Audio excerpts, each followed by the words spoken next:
Welcome to Truth in the Dark. Here, we bring you real cases based on verified and credible sources. So, no more waiting, let's dive into the story.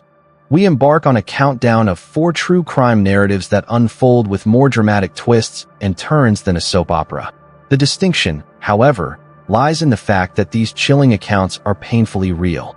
Prepare yourself, as the ghastly outcome awaiting you at the end of this video will leave you in disbelief. First, let's delve into the astonishing case that takes the 4th spot, featuring a small town, a beauty queen, and a killer lurking in plain sight. Nona Dirksmeyer was born on December 26, 1985, as one of Paul and Carol Dirksmeyer's 6 children, raised in the quaint confines of a small town. In Russellville, Arkansas, many remember her as sweet, kind, and shy. During high school, Nona began dating Kevin Jones, a boy she had known since kindergarten, and the two quickly became inseparable. Around this time, she started competing in beauty pageants, using her platform to advocate against violence toward children. Nona also dedicated her free time to volunteering with the Big Sisters organization. In 2004, the beauty queen began her studies at Arkansas Tech University, majoring in music and securing her own apartment. Mother and Kevin were given keys to this apartment. Kevin enrolled at the University of Arkansas, about 90 minutes away, but the couple maintained their relationship. On December 14, 2005, Kevin returned home for Christmas break to visit Nona, and they discussed their plans for the following day. Nona had a couple of finals to finish up at school and was expected to meet with her little sister. Kevin planned to accompany his mother, Janice, to a school holiday dinner in the evening.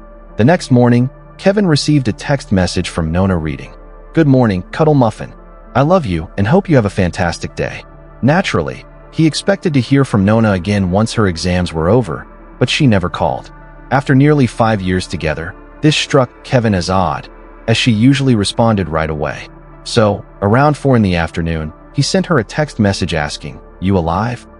It was an interesting choice of words. Kevin continued calling and messaging her phone until around 6, when he and his mother headed out for their Christmas party. During the drive, he grew increasingly uneasy. Feeling uneasy, Kevin reached out to a friend who was delivering pizza nearby. He asked this friend to swing by Nona's apartment to see if her car was parked outside.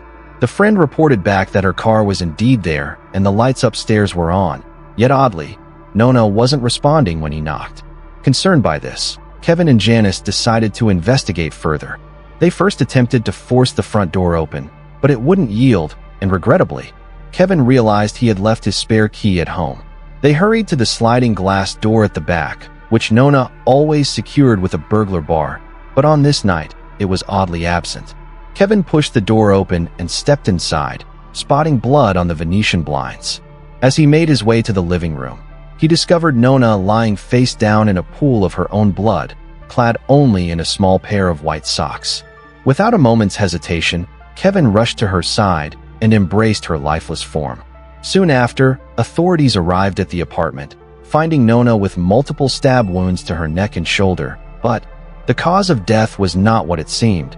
She had suffered severe head trauma, and the weapon was unmistakable. Next to her body lay a heavy lamp, shattered into 3 parts, stained with blood on the base and the bulb.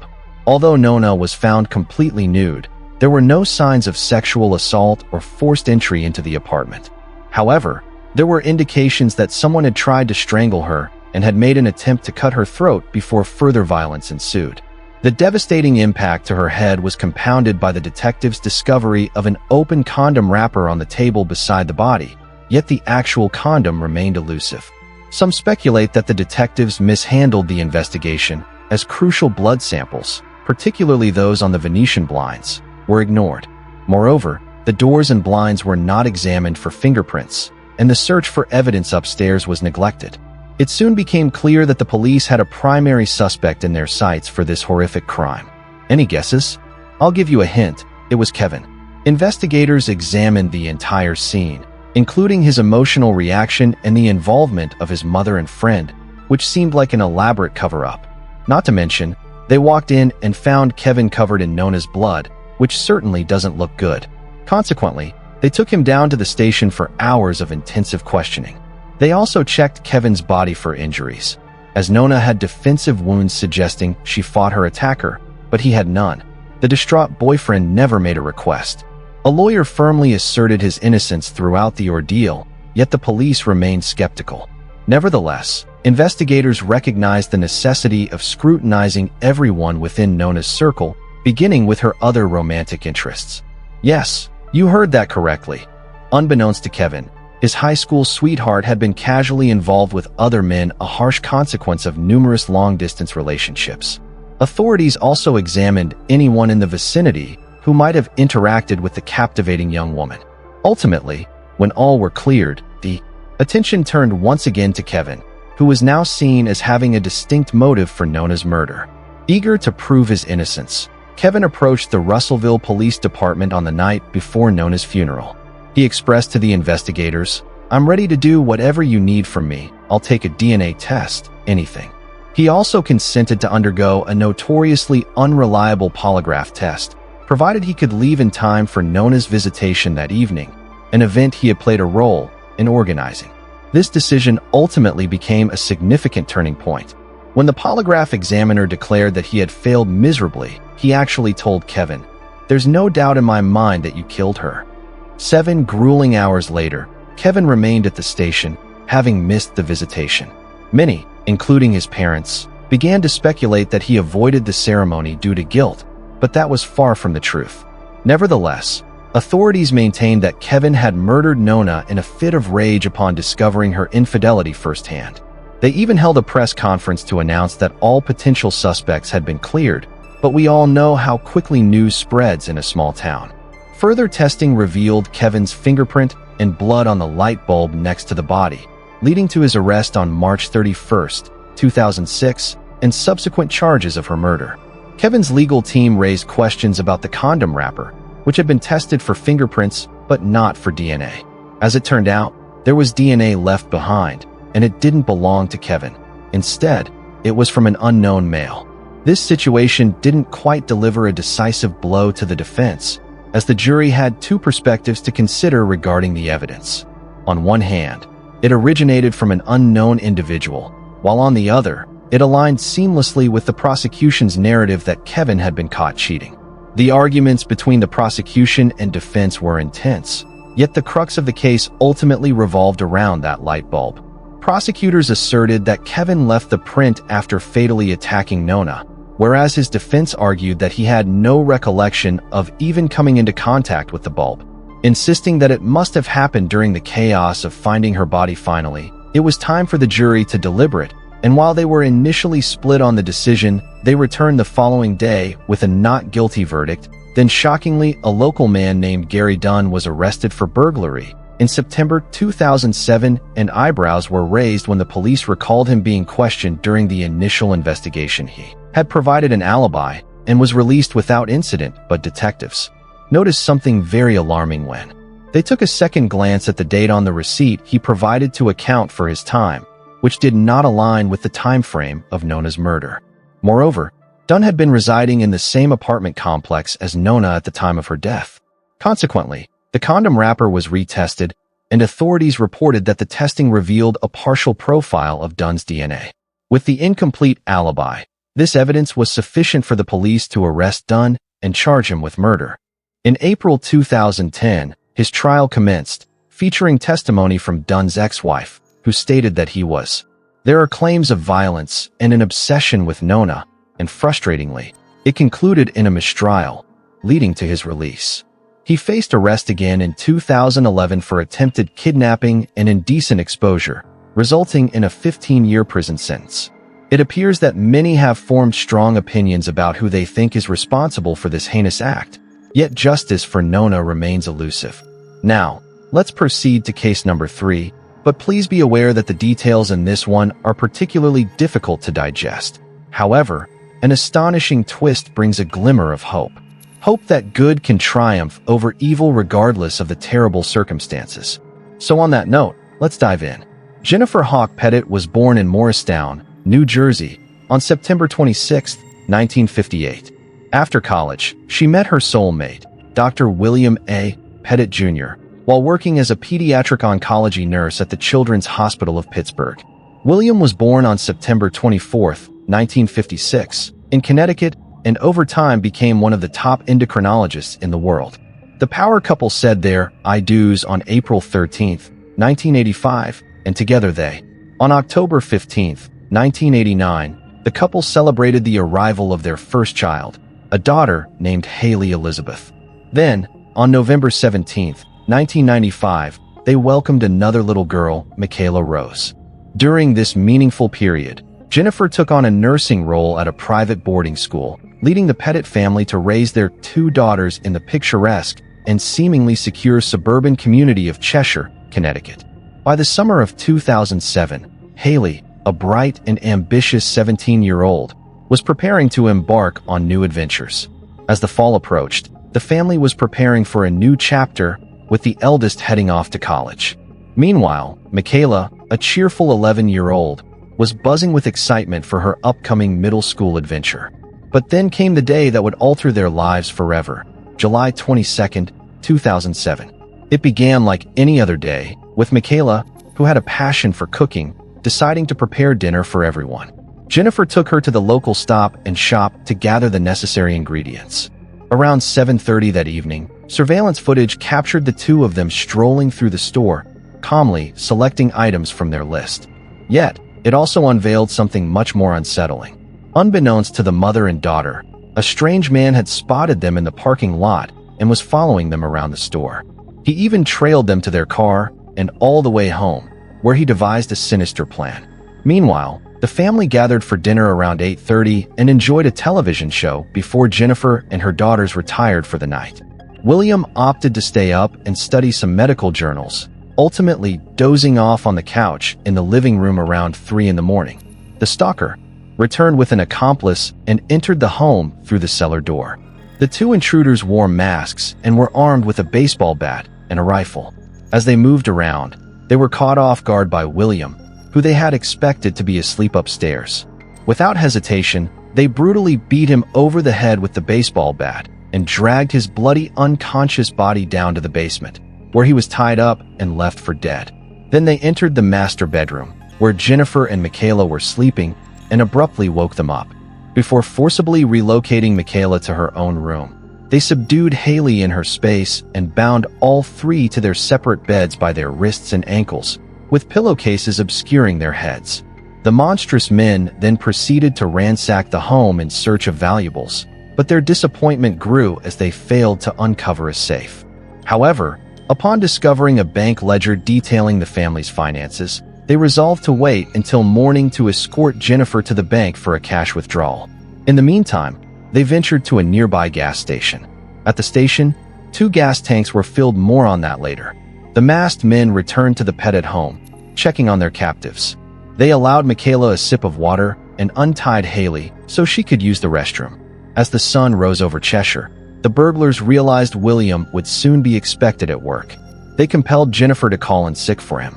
She complied, enduring a brief moment of contact with the outside world, during which his coworker wished her husband a speedy recovery before ending the call without a hint of concern. At around 9 in the morning, one of the intruders took Jennifer to the bank while the other remained vigilant at her home. She was given strict orders to remain silent and not to reveal anything, or else her daughters would be killed. Convinced that their motives were financial, Jennifer believed that complying with their demands would lead to their departure and the safety of her family. Despite the fear coursing through her, she boldly jotted down a note on the deposit slip, conveying her desperate situation to the bank teller. She indicated that she needed to make a withdrawal. $15,000 in cash was urgently needed because her family was being held hostage. She implored them not to contact the police, warning that it would lead to their deaths. Naturally, when someone attempts to withdraw such a large sum without the necessary documentation, the bank manager must intervene. Despite Jennifer's desperate plea, she called 911, stating, "We have a lady in our bank right now who claims her husband and children are being held at their home." The bank official watched in horror as Jennifer left the premises in a car with. A hooded figure chose to bypass the Pettit home, while police hurried to the bank, narrowly missing Jennifer and her captor by a mere 2 agonizing minutes. This decision stemmed from a fleeting suspicion that Jennifer might have been involved in some sort of bank scheme. Ultimately, it became clear that the family was in grave danger, prompting the call for a SWAT team. Authorities reached the home shortly after Jennifer, but tragically, they were too late, as the intruders had already soaked the residence in gasoline and before. The entire house was engulfed in flames as both men dashed from the front door, leaping into the Pettit's SUV. Their desperate escape was thwarted when they collided with a police car and a roadblock. Fire trucks were forced to stand by until the men were captured, leaving only charred remnants of the home. Now, prepare for this astonishing twist. Miraculously, William Pettit managed to free himself just seconds before crawling out from the basement, having endured brutal beatings that left him barely recognizable. He could hardly utter a word when his neighbor approached him, swiftly whisked away by ambulance, oblivious to the fate of his wife and children. Upon awakening in the hospital, William was met with the devastating news. Jennifer, Haley, and Michaela had all perished that day. The two masked assailants, Joshua Komasiewski and Stephen Hayes, confessed to the brutal assault and strangulation of Jennifer.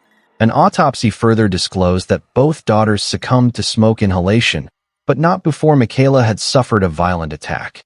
Authorities are considering the possibility that Joshua became fixated on the young girl after seeing her at the grocery store.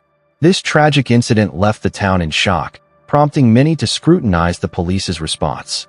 Notably, there was a 33-minute interval between Jennifer's departure from the bank and the house igniting. Furthermore, the police chief instructed all units to refrain from approaching the home until he got there, and there was a hold-up with the SWAT team due to a lapse in bringing their bulletproof gear. While it's difficult to determine if altering these actions could have prevented loss of life, the public's outrage in September 2010 is understandable. Stephen's trial commenced, followed by Joshua's the next year. William Pettit provided testimony in both cases, leading to the men's death sentences. However, with the abolition of capital punishment in Connecticut in 2012, their sentences were changed to life without parole.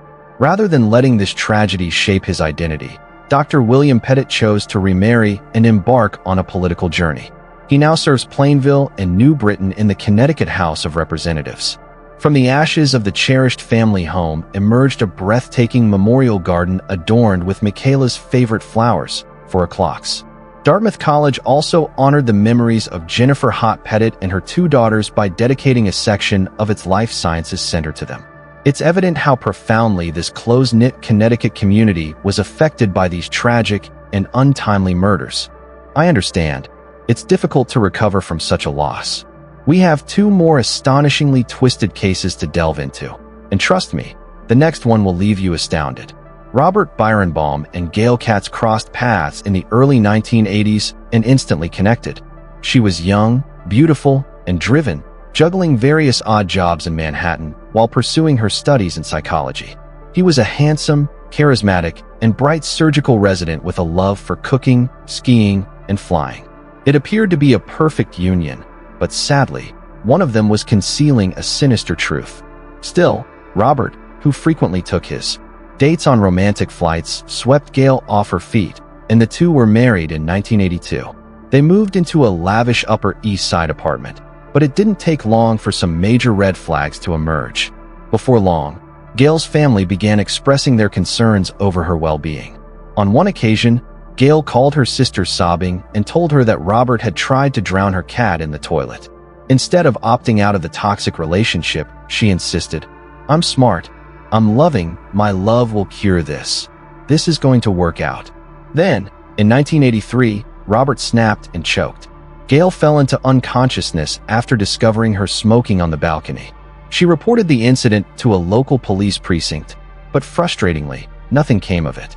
Desperate, Gail urged her husband to see a therapist, who ultimately wrote her a letter cautioning that Robert could be capable of murder.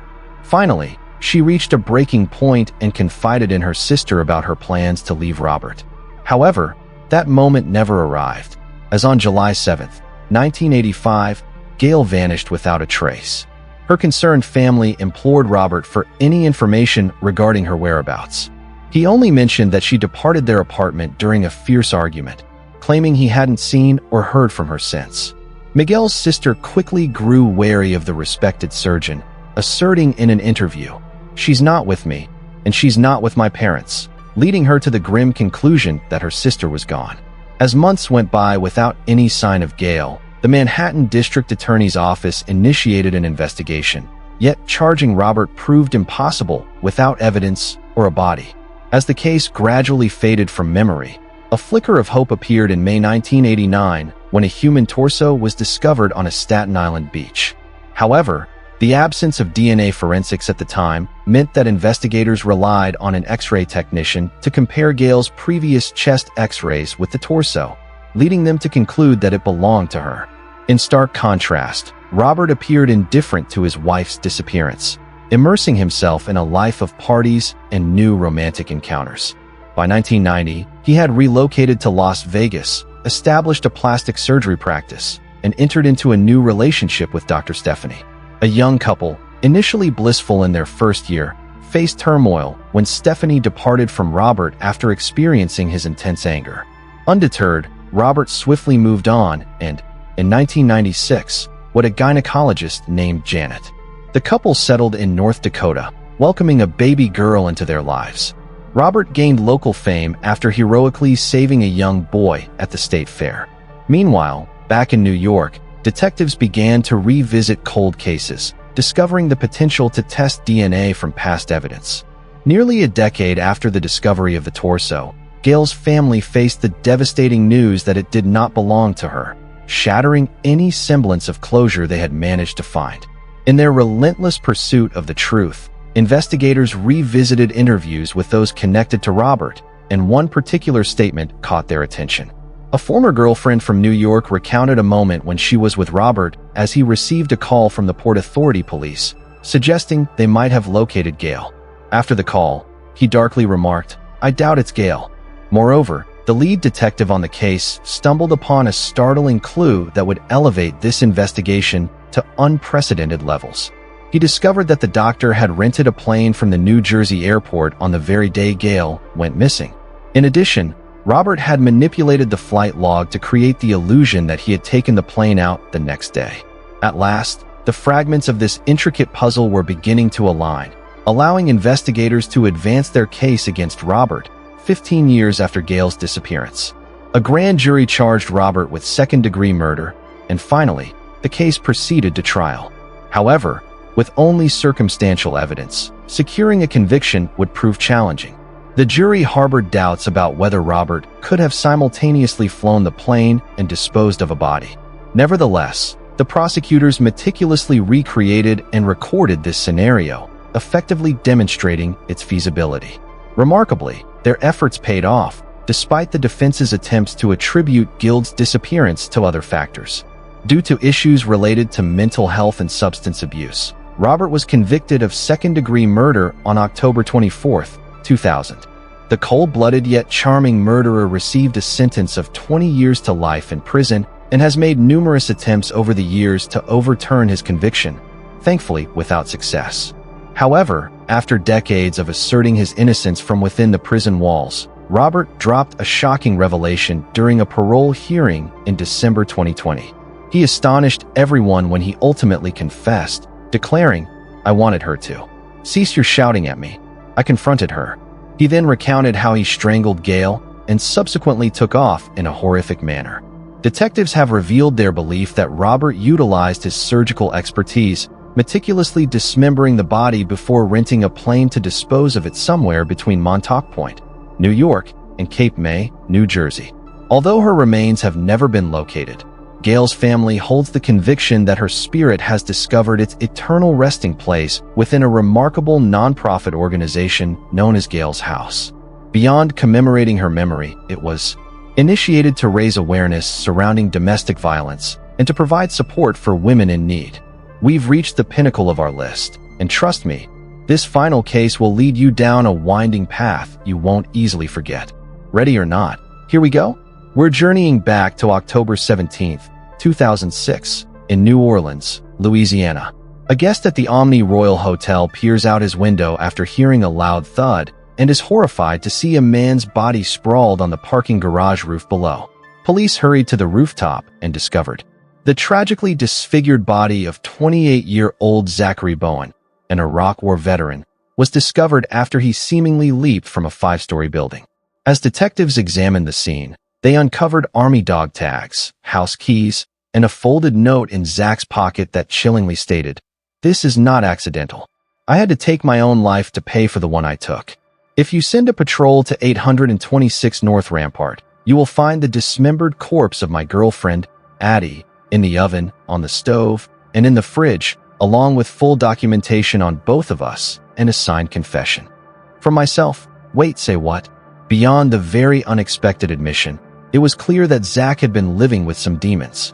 Based on the 28 cigarette burns found on his body, he wrote that they were meant to symbolize his shortcomings in school, jobs, military, marriage, parenthood, morals, and love for every year of his life. However, according to his friends, Zach appeared in fine spirits the day before his lethal leap. So what happened? Well, hotel security footage captured him drinking for hours at the Omni rooftop bar before eerily pacing back and forth.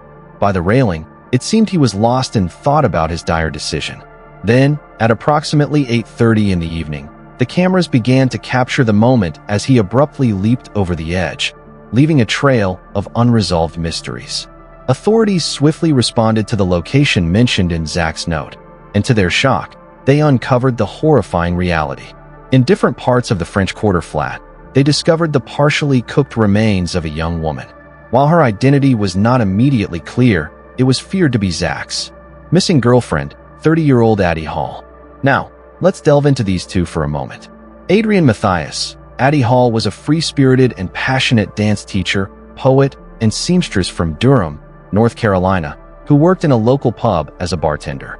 Zach, a carefree Los Angeles native, moved to New Orleans and enlisted in the Army in 2000. He served in Kosovo and Iraq as a military policeman, earning several awards for his heroic bravery. However, his experience in the Army left him severely depressed and allegedly led to increased drug use. Despite the challenges posed by his past, he found himself effortlessly landing bartending positions, thanks to his striking appearance and charismatic demeanor. In 2005, at a lively bar, Zach and Addie crossed paths, and it's said that they instantly connected over their shared enthusiasm for revelry, which reportedly involved indulging in various substances and drinks. Their relationship blossomed into a passionate love, marked by a deep reliance on each other. However, the arrival of Hurricane Katrina would soon alter the course of their lives. Media attention surrounded the couple's defiance against evacuation orders, as they opted to weather the storm in their home despite numerous warnings. After the storm subsided, they decided to remain without electricity, running water, or essential supplies. Initially, the chaos seemed to strengthen their bond, but many view this as the beginning of Zach's decline. As New Orleans residents returned and life began to normalize, Zach and Addie grew more rebellious, embracing a survivalist lifestyle. A carefree lifestyle devoid of responsibilities eventually spiraled into chaos, marked by intense conflicts. The tumultuous relationship was fraught with both physical and emotional abuse, prompting several friends to voice their worries about their safety. Some speculate that matters deteriorated further when Zach began visiting gay bars and engaged in a clandestine homosexual affair. Unsurprisingly, Addie was devastated upon discovering his infidelity, and following their breakup, they erupted into a significant confrontation regarding the ownership of their shared apartment. In a moment of overwhelming intensity, Zach lost control and took Addie's life in their apartment. The police uncovered a disturbing array of messages spray-painted on the walls, alongside a chilling confession from Zach, who expressed his fear not from the act of calmly strangling the woman he had loved for a year and a half, but from his complete absence of remorse. The horror deepened when they opened the oven, revealing charred feet and legs wrapped in tinfoil. Yet, that was just the beginning. They also discovered hands and a severed head, each in separate locations. On the stove, pots simmer while a torso is wrapped in a plastic bag, tucked away in the refrigerator. In a strange twist, New Orleans Chief of Detectives Anthony Canatella has refuted claims of cannibalism linked to the crime, referencing an autopsy that found no signs of body parts in Bowen's system. Just take a moment to absorb that. As if this case weren't already convoluted enough, Addie was incredibly close to a woman named Margaret Sanchez, who served as a narrator in the documentary Zack. And in a startling turn of events in 2012, Margaret and her boyfriend Terry were charged with the murder and dismemberment of a dancer named Jaron Lockhart. The tragic story of Addie Hall and Zach Bowen's whirlwind romance in New Orleans' French Quarter serves as a grim reminder of how suddenly someone can lose control.